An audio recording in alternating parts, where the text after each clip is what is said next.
जय हिंद साथियों। CGPSC exam के लिए मैं आप लोगों को ना बहुत ही महत्वपूर्ण प्रश्न देने वाला हूं।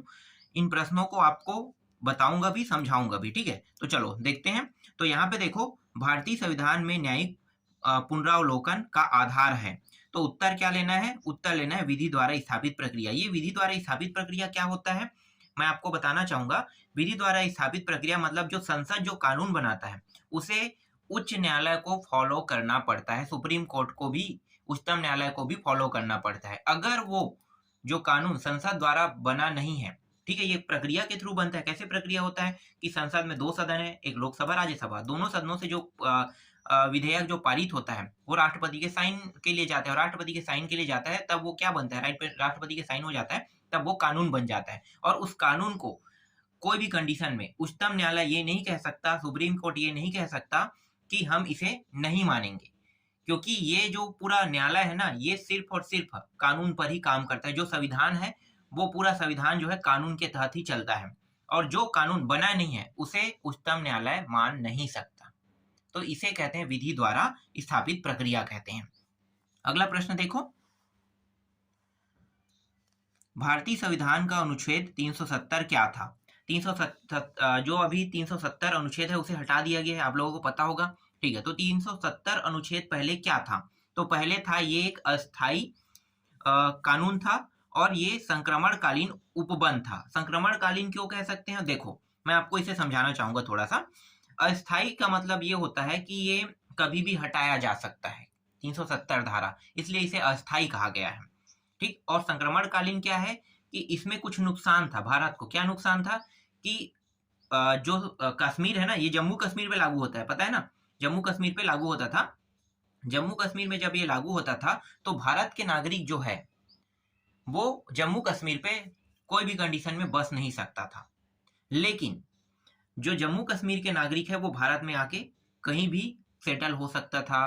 ठीक है, और उनका खुद का अलग संविधान था।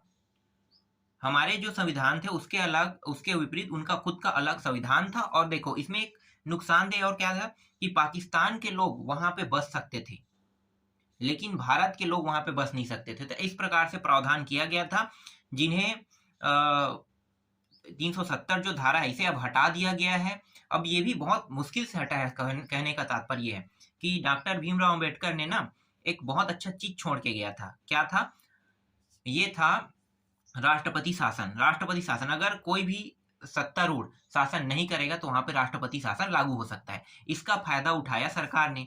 सरकार ने फायदा उठाया, किस चीज का फायदा उठाया कि वहां पे राष्ट्रपति शासन लागू हो गया। उसी समय राष्ट्रपति शासन लागू हुआ, और वहीं पे वो विधेयक जो है वहीं पे पारित होना चाहिए था ना, तो वहां पे विधेयक पारित होना चाहिए था। तो उन्होंने क्या किया, राष्ट्रपति शासन लागू हुआ और एक विधेयक लाया, और उस विधेयक के तहत 370 धारा को हटा दिया। तो ये बेनिफिट हुआ। जो अभिनव नहीं था वो कश्मीर भी क्या हो गया, जो हम सिर्फ एक नाम से कहते थे कि कश्मीर हमारा है हमारा है, लेकिन पूर्ण रूप से 370 धारा हटने के बाद ये हमारा हिस्सा हो गया। और इसमें दो केंद्र शासित प्रदेश बने, एक जम्मू और एक लद्दाख। और कश्मीर जो है उसे वर्तमान में अब राज्य का दर्जा फिर मिल जाएगा, क्योंकि जो कश्मीर है ना, कश्मीर पूरा जम्मू कश्मीर कहते हैं, वो पूरा का पूरा एरिया कश्मीर नहीं है। कश्मीर एक छोटे से हिस्से हैं।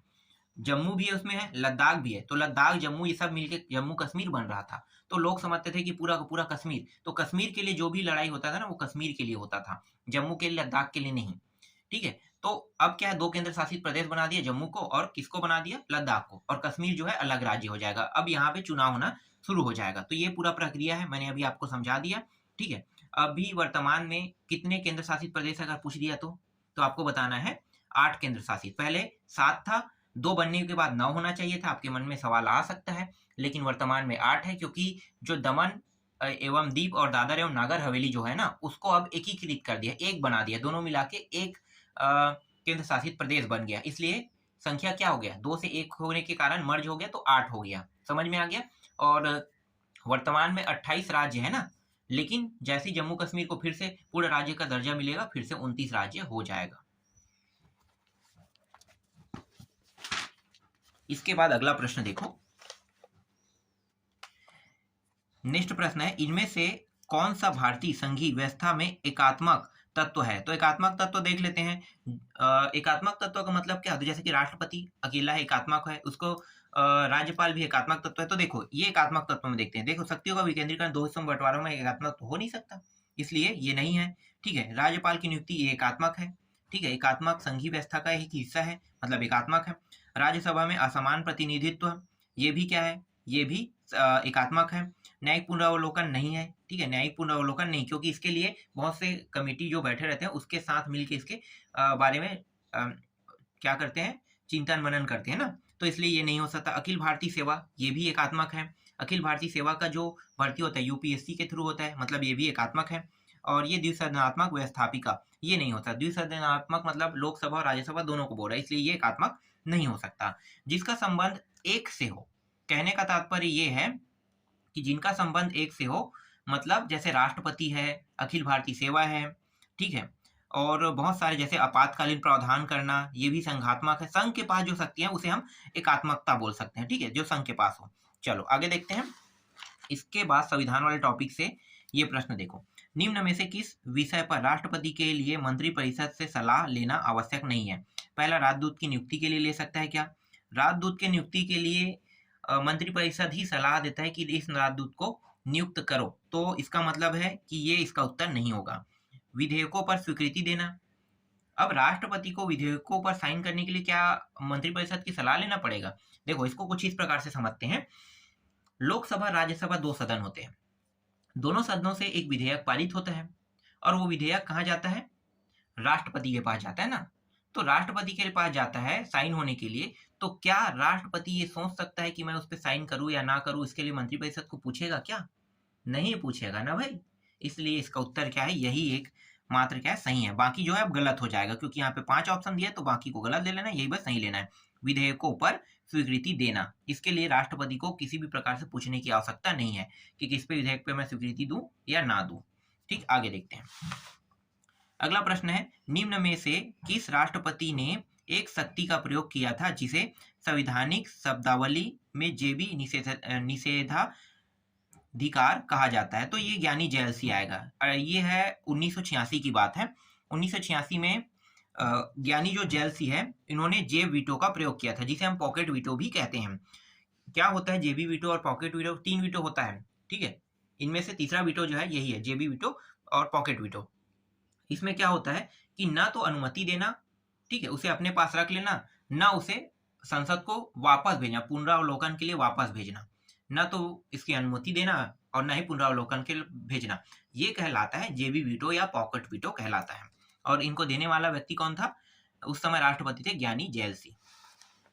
आगे देखो, इसके बाद है अगला प्रश्न है, अपना त्यागपत्र देने के बाद भारत में एक मंत्री को अपने त्यागपत्र के विषय में लोकसभा में व्यक्तिगत वक्तव्य देने के लिए किसकी अनुमति की आवश्यकता होती है? तो ये लेना है अध्यक्ष।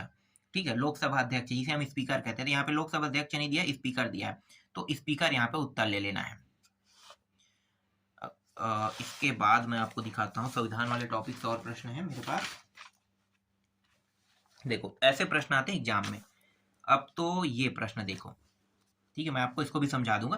ग्राम सभा के विषय में क्या सही नहीं है? सही नहीं है क्या? नहीं है, याद रखना, नहीं शब्द लेना है हमने, जो सही है वो नहीं लेना है। ठीक है, तो यही जो है थोड़ा कंफ्यूजन पैदा करता है कि क्या लेंगे क्या नहीं। ठीक है, कुछ लोग गलती कर देते हैं, नहीं है कि नहीं देखते हैं, वो लोग हाँ में उठा देते हैं। तो ये आप लोगों को ध्यान से देखना है। देखो, ग्राम सभा की बैठक में 1/10 गणपूर्ति आवश्यक है, बिल्कुल है। ग्राम सभा का बैठक आपको समझ में आ रहा है? नहीं आ रहा है ना? सरपंच, सचिव, पंच, ये सब क्या है? ग्राम सभा की बैठक वाला है ना, तो ये ग्राम सभा में। चलो आपको समझा देता हूँ। ये कह रहा है 1/10 गणपूर्ति आवश्यक है। देखो ग्राम सभा में जितने पंच है, सरपंच है, ठीक है, ये सब तो रहेंगे, उसके साथ गांव के नागरिक भी इसमें सदस्य में शामिल होते हैं। गांव के नागरिक, मान लो किसी गांव में 1000 व्यक्ति है, तो 1000 व्यक्ति है तो पंच और सरपंच तो उपस्थित होंगे ही होंगे, उसके साथ 1000 व्यक्तियों में से 100 व्यक्ति को उपस्थित होना जरूरी है। तो तब क्या होगा? गणपूर्ति विधेयक, मतलब गणपूर्ति जो है वो क्या होगा? पूरा होगा। समझ में आ गया? 10% को उपस्थित होना जरूरी है। इसके बाद आगे क्या है? ग्राम सभा की बैठक में 1/3 महिलाओं की उपस्थिति आवश्यक है। ये 1/3 महिलाओं, मतलब ये 33% महिलाएं होनी चाहिए। मतलब ये जो 1/10 हिस्सा है ना, उसी में से 33%, मतलब 33 महिलाएं, 66 पुरुष है तो 33 महिलाएं होना जरूरी है कह रहा है। समझ में आ गया? तो ये भी सत्य है, तो ये भी सत्य हो रहा है। ठीक है, आगे देखो, गणपूर्ति के लिए सरपंच और पंच उत्तरदायी है, ये एकदम सही है, ये भी सत्य हो रहा है। गणपूर्ति न होने पर ग्राम सभा की बैठक स्थगित की जा सकती है, ये भी सत्य है। पांचवा है, स्थगित सम्मेलन में भी गणपूर्ति आवश्यक है, एकदम सही है, ये भी सही है। ठीक है, इसके बाद देखो, स्थगित सम्मेलन में गणपूर्ति, एक सेकंड, क्या स्थगित सम्मेलन में गणपूर्ति न होने पर भी बजट पारित किया जा सकता है, ये गलत है, ये गलत है। ठीक है, तो ये हमारा उत्तर रहेगा, नहीं वाला है तो ये गलत है। ठीक है, ये नहीं है। फिर स्थगित सम्मेलन में गणपूर्ति न होने पर भी लेखा संपरीक्षण प्रतिवेदन पारित किया जा सकता है, हो ही नहीं सकता। जब गणपूर्ति है ही नहीं तो किसको सामने बजट पेश करोगे भाई, कि हम ये कानून बनाना चाहते हैं, ये करना चाहते हैं, इसलिए ये तो नहीं है। ठीक है, यदि ग्राम सभा लगातार 5 बैठकों में गणपूर्ति न हो तो सरपंच को पद से निकाला जा सकता है, कह रहे हैं। इसका अर्थ बिल्कुल सही कह रहे हैं, 5 में अगर ना हो तो, क्योंकि इसी की जवाबदारी है सरपंच और पंच की गणपूर्ति को पूरा कराने का। अगर नहीं होता है तो उसे निकाला जा सकता है। ठीक है, तो इसे हटाया जा सकता है। तो नहीं, ये क्या करें, हटाया जा सकता है, सॉरी ये गलत है, ऐसा कोई प्रावधान नहीं है। ठीक है, ये भी आपको नहीं में लेना है। तो इसलिए क्या है, 6, 7, 8, देखो 6, 7, 8 कहाँ पे है, ये 6, 7, 8 आ गया। ठीक है, एक सेकेंड, 6, 7, 8 है तो ये आपका उत्तर रहेगा। ठीक, ई वाला। आगे दिखाता हूं मैं। इसके बाद 72वां प्रश्न देखो, ये वाला प्रश्न को देख लेते हैं। ग्राम पंचायत के विषय में क्या सही नहीं है? उत्तर क्या लिखोगे, ग्राम पंचायत के विषय में क्या सही नहीं है? देखो मैं आपको बता देता हूँ कि, चलो पहले ग्राम पंचायत के बारे में बता देता हूँ, ये वोटिंग से है। ग्राम पंचायत में कम से कम जो पंच है वो 10 हो सकते हैं, कम से कम 10 पंच हो सकते हैं कम से कम में, और अधिकतर 20 से ज्यादा नहीं हो सकते। ठीक है, ये बोल रहा है, मतलब ये रियल फैक्ट है, मैं बता रहा हूँ। और क्या है, एक भी पंच मनोनीत नहीं होता है, याद रखना, एक भी पंच मनोनीत नहीं होता है। तो चलो इतना मैं बता दिया, अब देखते हैं उसका उत्तर क्या क्या निकलेगा। देखो, ग्राम पंचायत में अधिकतर 20 पंच हो सकते हैं, एकदम सही है, अंतिम है ना, आखिरी मैक्सिमम, तो अंतिम है मतलब 20 हो सकते हैं, ये सही है। हमें तो नहीं देखना है, सही है तो उसको तो हम कुछ नहीं करेंगे। उसके बाद दूसरा देखो, ग्राम पंचायत में यदि 15 पंच निर्वाचित है तो 5 पर मनोनीत किए जा सकते हैं। अभी मैंने क्या बताया, एक भी नहीं कर सकते तो 5 कैसे करेंगे, इसलिए ये कथन जो है ये नहीं आएगा, मतलब ये हमारा उत्तर होगा, नहीं है ना, तो ये ही उत्तर होगा, गलत है। और जनपद पंचायत अध्यक्ष 5 पंचों को नॉमिनेट कर सके, ये भी नहीं है। ग्राम पंचायत में 10 पंच हो सकते हैं, एकदम हो सकते हैं, कम से कम मैंने बोला था 10, तो 10 हो सकते हैं। पंच के निर्वाचन में समान मत आने पर लॉर्ड द्वारा किया जाए, ये भी सत्य है। मनोनीत सदस्य बैठक में भाग लेते हैं और मतदान करते हैं, नहीं, भाग जरूर लेते हैं लेकिन मतदान कभी भी नहीं कर सकते, इसलिए इसका उत्तर क्या होगा, दूसरा, तीसरा और ये जो छठवा है, कहाँ पे भैया, दूसरा, तीसरा, छठवा, ये इसमें दिया है, ई में, सी में, तो इसका उत्तर क्या रहेगा, सी रहेगा। आगे देखो, इसके बाद अनुसूचित क्षेत्रों में ग्राम सभा के सम्मेलन की अध्यक्षता कौन करता है? ठीक है, तो मैं आपको बता दूं कि ग्राम, जहां अनुसूचित क्षेत्र है, जहाँ पे एसटी वर्ग के, अनुसूचित जाति, अनुसूचित जनजाति ना, तो दोनों क्षेत्र होते हैं। तो अनुसूचित अगर जनजाति की बात करें, चाहे जनजाति कहे, ठीक, अनुसूचित जनजाति को देख लेते हैं। अनुसूचित जनजाति की बात कर रहे हैं तो अनुसूचित जनजाति वर्ग की सरपंच रहेगा। ठीक है, अनुसूचित जनजाति वर्ग की ही सरपंच रहेगा। तो वहां पे जो अध्यक्षता करेगा, बाई चांस मान लो सरपंच जो है किसी कारण उपस्थित नहीं है, तो हो सकता है उप सरपंच जो है वो अध्यक्षता करेगा, लेकिन वो भी तो अनुसूचित क्षेत्र से ही होना चाहिए ना। अगर वो नहीं है अनुसूचित क्षेत्र से, वो हो सकता है अदर से हो, ठीक है, तो वो नहीं कर सकता अध्यक्षता। कौन करेगा वहां पे अध्यक्षता? सिर्फ अनुसूचित जनजाति के लोग ही कर सकते हैं। तो जो पंच उन जो भी सदस्य जो चुने हुए हैं ना, तो उनमें से एक व्यक्ति को अनुसूचित जनजाति वाला लेगा और उसको सदस्यता के लिए उस समय के लिए अध्यक्ष अस्थायी तौर पे बना दिया जाएगा, सिर्फ उसी के लिए। ठीक है, तो वही करेगा। तो यहाँ पे उत्तर क्या लेना है, उपस्थित अनुसूचित जनजाति सदस्य जो ग्राम सभा द्वारा चुना गया हो, ये उसका उत्तर रहेगा। समझ में आ गया? ये जो ऑप्शन दिखाई दे रहा है ये गलत हो जाएगा। अगर आप लेते सरपंच करेगा, ये करेगा, नहीं, सरपंच अगर अनुसूचित जनजाति का है तब करेगा, याद रखना। और ये बात एकदम क्लियर है कि जहां पे अनुसूचित क्षेत्र है वहां पे सरपंच जो है अनुसूचित जनजाति वर्ग के ही होंगे, गारंटी ही होगा। ठीक है, इसने भले ये नहीं बताया लेकिन आपको ये थोड़ा समझना पड़ेगा।